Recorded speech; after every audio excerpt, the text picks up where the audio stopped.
Presentate ieri all'Iston 12 le candidature per le prossime elezioni regionali di Elisa De Berti, assessore della Regione ai Trasporti uscente, e Luca Zanotto, assessore alla viabilità e traffico di Verona. Entrambi afferenti alla Lega, in corsa con il presidente Luca Zaia, De Berti e Zanotto hanno presentato il loro programma insieme a simboleggiare l'impegno comune nel portare avanti i progetti della Regione e della città scaligera, lavorando in sinergia. Diciamo che mettiamo sul piatto quello che Zaia sta dicendo, l'impegno continua, quindi un impegno che per quello che mi riguarda come candidato è l'impegno che ho messo per la mia città in questi 3 anni, dove ho cercato di fare il possibile per migliorarla dal punto di vista delle infrastrutture, dei trasporti, delle scuole, per cui è l'impegno che mi prefiggo di portare anche in regione, dicendo anche una cosa: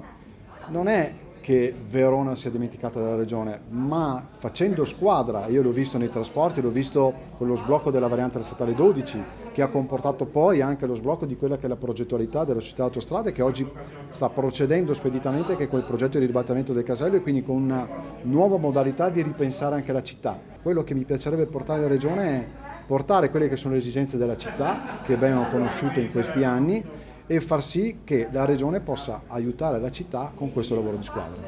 Tanti progetti in cantiere da portare avanti sul territorio veronese, così come ricordato dall'assessore De Berti.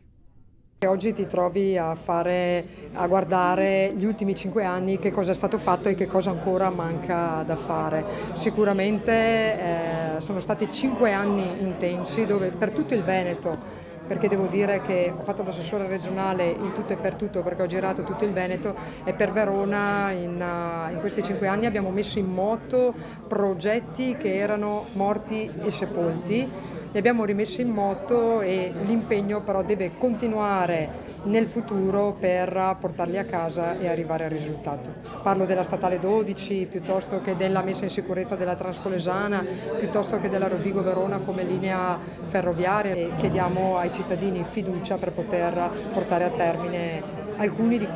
molti di questi progetti, alcuni ve li ho nominati.